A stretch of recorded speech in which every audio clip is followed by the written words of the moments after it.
اعوذ باللہ من الشیطان الرجیم بسم اللہ الرحمن الرحیم الم تر الی الذین کیا نہیں دیکھا آپ نے الی الذین ان لوگوں کو یزعمون جو دعویٰ کرتے ہیں انہم آمنوا کہ وہ ایمان لائے بما انزل الیک اس پر جو اترا آپ کی طرف یعنی قرآن وما انزل من قبلک اور اس پر جو اترا آپ سے پہلے یریدون وہ چاہتے ہیں ان یتحاکموا الی الطاغوت کہ وہ مقدمہ لے جائیں شیطان کی طرف وقد امروا حالانکہ ان کو حکم دیا جا چکا ہے ان یکفروا بہ کہ اس کو نہ مانیں ویرید الشیطان اور شیطان چاہتا ہے ان یضلہم ضلالا بعیدا کہ انہیں گمراہ کر دے گمراہی دور کی وَإِذَا قِيلَ لَهُمْ اور جب کہا جاتا ہے ان سے تعالوا کہ لے آؤ اِلَىٰ مَا أَنزَلَ اللَّهُ اس کی طرف جو نازل کیا اللہ نے وَإِلَى الرَّسُولِ اور رسول کی طرف رَأَيْتَ الْمُنَافِقِينَ تو آپ دیکھتے ہیں منافقوں کو يَصُدُّونَ عَنْكَ صُدُودًا وہ دور رہتے ہیں آپ سے بہت دور فَكَيْفَ پھر کیا حال ہوا اذا اصابتہم مصیبہ جب پہنچے انہیں کوئی مصیبت بما بسبب اس کے جو قدمت ایدیہم کہ انہوں نے اپنے ہاتھوں ثم جاؤک پھر آئے آپ کے پاس یحلفون قسمیں اٹھاتے ہوئے باللہ اللہ کی ان اردنا کہ نہیں تھا ہمارا ارادہ الا مگر احسانا و توفیقا سوائے بھلائی اور موافقت کے اولئک الذین یہی وہ لوگ ہیں یعلم اللہ اللہ تعالیٰ جانتا ہے ما فی قلوبہم جو کچھ ان کے دلوں میں ہے فاعرض عنہم پس آپ ان سے درگزر فرمائیے وعظہم اور نصیحت کریں انہیں وقل لہم اور کہیں ان سے فی انفسہم جو ان کے دلوں میں ہے قولا بلیغا اثر کرنے والی بات صدق اللہ العظیم الم تر الی الذین یزعمون انہم آمنوا یہ یہود منافقین کے اوپر کیا ہے زجر ہے۔ پیچھے رب تعالیٰ نے فرمایا نا کہ اللہ اور اس کے رسول کی طرف کیا لٹاؤ، اگر کوئی جھگڑا ہو جائے کوئی فیصلہ کرانا ہو تو کس سے کرانا ہے؟ اللہ اور اس کے رسول کی طرف لٹانا ہے۔ تو یہ ان منافقین کے اوپر زجر ہے۔ رب تعالیٰ فرماتے ہیں الم تر الی الذین میرے پاک پیغمبر کیا آپ نے ان لوگوں کو نہیں دیکھا یزعمون انہم آمنوا کہ جب آپ کے پاس آتے ہیں تو ایمان کا دعویٰ کرتے ہیں کہ ہم تورات کی تعلیمات کے مطابق قرآن کو بھی مانتے ہیں اور آخری پیغمبر کو بھی مانتے ہیں، لیکن دعویٰ تو ان کا یہ ہے کہ ہم تورات کی تعلیمات کے مطابق مانتے ہیں، لیکن میرا پاک پیغمبر ان کا جو عمل ہے نا وہ اس کے کیا ہے؟ خلاف ہے۔ اس کے کیا ہے؟ خلاف ہے۔ یریدون ان یتحاکموا الی الطاغوت۔ ابن ابی حاتم نے ایک واقعہ نقل کیا ہے کہ ایک منافق اور یہودی کے درمیان کیا ہو گیا؟ جھگڑا ہو گیا۔ یہودی کہنے لگا منافق سے کہ آئیں اس کا فیصلہ آپ کے پیغمبر سے کراتے ہیں، تو منافق نے کہا نہیں، اس کا فیصلہ کعب بن اشرف سے جو آپ کا سردار ہے اس سے کراتے ہیں۔ لیکن آخر کار مقدمہ عدالت نبوی میں پہنچا۔ امام الانبیاء صلی اللہ علیہ وسلم نے یہودی کے حق میں فیصلہ فرما دیا۔ جب یہودی کے حق میں فیصلہ ہوا نا تو منافق کے دل میں بڑا رنج پہنچا، بڑی اسے تکلیف ہوئی۔ جب واپس جا رہے تھے تو اس منافق نے کہا کہ چلو چلتے ہیں، اس کا فیصلہ عمر سے کرواتے ہیں۔ اس کا خیال یہ تھا کہ عمر میری رعایت کرے گا کہ میں مسلمان ہوں، تو اس خیال کی وجہ سے جو ہی حضرت عمر کے پاس پہنچے نا تو یہودی نے حضرت عمر کو صاف صاف بات بتا دی کہ یہ فیصلہ میرے حق میں ہو چکا ہے اور امام الانبیاء صلی اللہ علیہ وسلم نے کیا۔ حضرت عمر فوراً اندر چلے گئے، اندر سے تلوار اٹھائی، آ کے اس منافق کا سر تن سے جدا کر دیا۔ اس نے کہا جو اللہ اور اس کے رسول کے فیصلے کو تسلیم نہیں کرے گا، عمر کا یہی فیصلہ ہے۔ عمر کا کیا ہے؟ یہی فیصلہ ہے۔ الی الطاغوت، اس کے دو قول ہیں۔ ایک قول تو یہ ہے کہ اس سے مراد کیا ہے؟ کعب بن اشرف ہے۔ دوسرا قول کہ یہ عموم پر ہے۔ کیا ہے؟ عموم پر ہے کہ اللہ کے علاوہ ہر معبود کے لیے بولا جاتا ہے، اللہ کے علاوہ ہر معبود کے لیے بولا جاتا ہے۔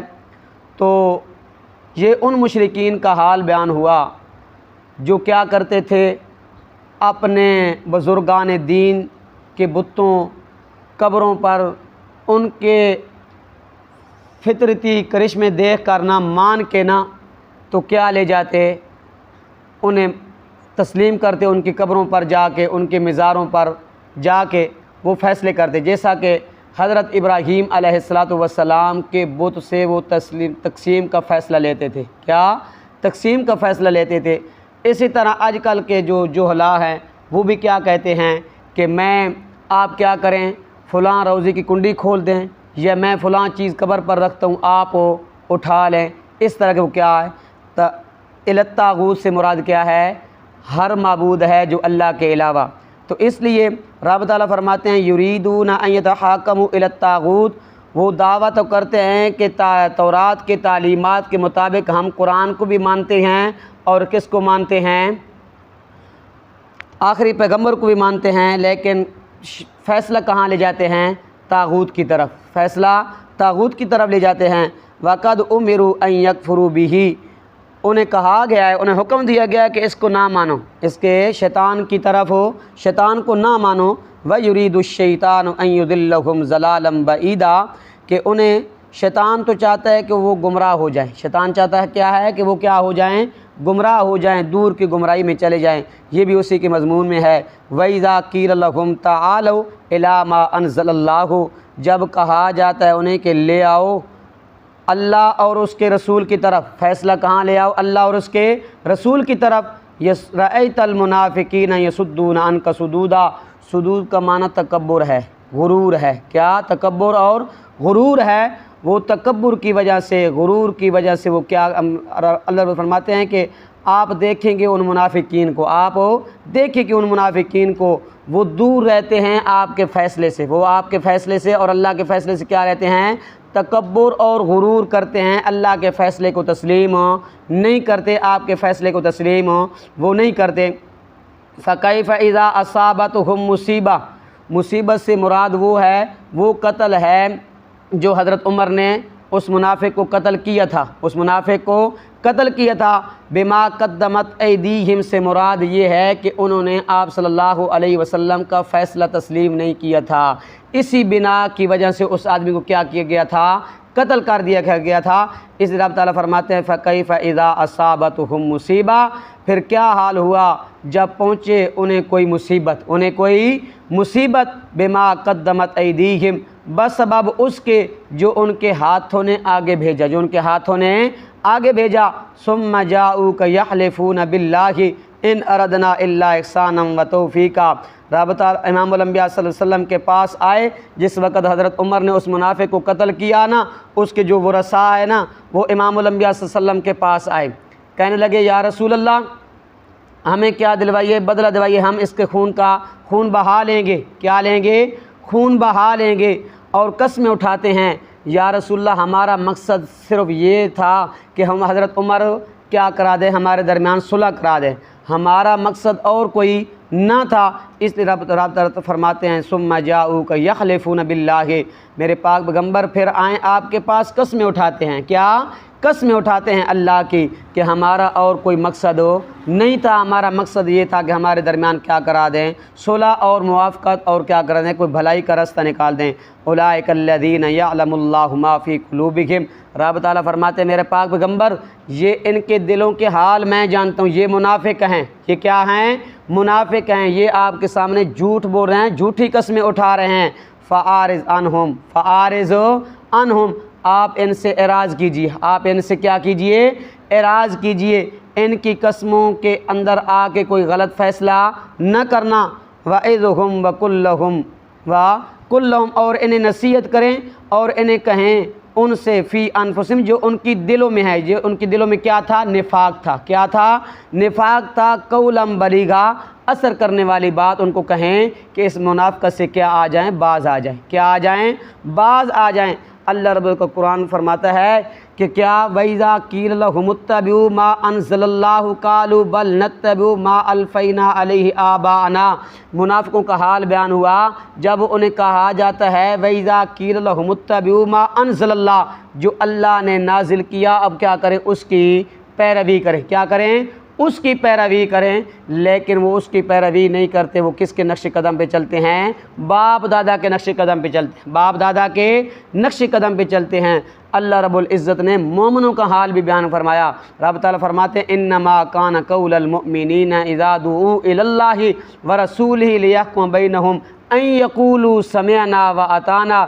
جس وقت مومنوں کو کہا جائے نا کہ تو آپ کیا کریں؟ اللہ اور اس کے رسول کے جس وقت بلایا جاتا ہے تو وہ کیا کہتے ہیں؟ آمنا سمعنا واطعنا، ہم نے سنا اور ہم نے کیا کیا؟ قبول کر دیا۔ ہم نے سنا اور ہم نے کیا کیا؟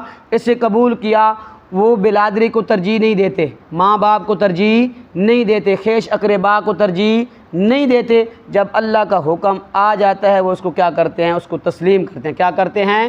تسلیم کرتے ہیں۔ چاہے بلادری ناراض ہو، چاہے بلادری کیا ہو؟ راضی ہو، وہ بلادری کو ترجیح نہیں دیتے، باپ کو ترجیح نہیں دیتے، خیش اقربا کو ترجیح نہیں دیتے۔ جو خیش اقربا کو ترجیح دیتا ہے، بلادری کو ترجیح دیتا ہے، کہتا ہے کہ ہماری تو رشتہ داریاں ہیں، ہماری تو کیا ہیں؟ رشتہ داریاں ہیں، ہماری کیا ہے؟ مجبوری ہے۔ اللہ رب العزت نے اس کا ذکر بھی سورۃ مائدہ کے اندر کیا۔ فَتَرَى الَّذِينَ فِي قُلُوبِهِمْ يُسَارِعُونَ فِيهِمْ يَقُولُونَ نَخْشَىٰ أَن تُصِيبَنَا دائرہ۔ رب تعالیٰ فرماتے ہیں میرا پاک پیغمبر آپ بہت سارے لوگوں کو دیکھیں گے، آپ بہت سارے لوگوں کو دیکھیں گے یسارعون فی الکفر۔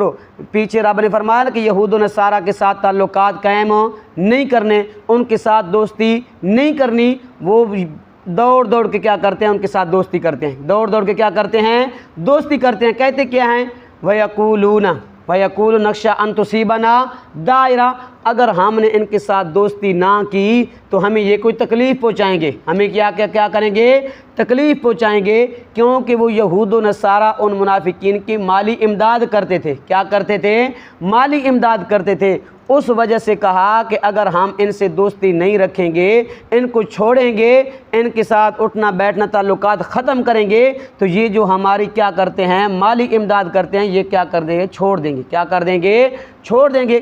آگے اللہ رب نے فرمایا فَعَسَى اللَّهُ أَن يَأْتِيَ بِالْفَتْحِ او امر بِأَمْرِهِ۔ رب تعالیٰ فرماتے ہیں کہ اگر عصا کی نسبت اللہ کی طرف ہونا، اس سے مراد ہوتا ہے حتمی وعدہ۔ حتمی وعدہ۔ رب نے فرمایا میرا پاک پیغمبر ہم فتح آپ کو عطا کریں گے۔ جس وقت آپ کو فتح عطا کریں گے نا، اس وقت یہ پریشان ہوں گے، غمگین ہوں گے، نادمین، پریشان ہوں گے، غمگین ہوں گے۔ کیوں؟ ایک وجہ تو یہ ہے کہ آپ غالب آ جائیں گے اور یہود و نصارہ جس وقت مغلوب ہو جائیں گے تو جو ان کو مال ملتا تھا وہ اس سے کیا ہو جائیں گے؟ محروم ہو جائیں گے۔ کیا ہو جائیں گے؟ محروم ہو جائیں گے۔ اس وجہ سے وہ نادم اور پریشان ہوں گے۔ دوسری وجہ یہ ہے، اس وجہ سے وہ پریشان اور نادم ہوں گے کہ آپ صلی اللہ علیہ وسلم ان کے نفاق کا اظہار کر دیں گے، ان کے نفاق کا اظہار کر دیں گے۔ ان کو جو انہوں نے دلوں کے اندر نفاق چھپایا ہوا تھا نا، امام الانبیاء صلی اللہ علیہ وسلم اس کو کیا کر دیں گے؟ زہر کر دیں گے۔ اس وجہ سے وہ کیا ہوں گے؟ پریشان ہوں گے۔ تو اس لیے اللہ رب العزت نے مومنوں کی صفت بیان فرمائی ہے، وہ قوم قبیلے کو اور خیش اقربا کو ترجیح نہیں دیتے۔ جب اللہ اور اس کو رسول کا فیصلہ آ جائے اس کو کیا کرتے ہیں؟ تسلیم کرتے ہیں۔ کیا کرتے ہیں؟ تسلیم کرتے ہیں۔ دعا کرو کہ اللہ رب عمل کی توفیق عطا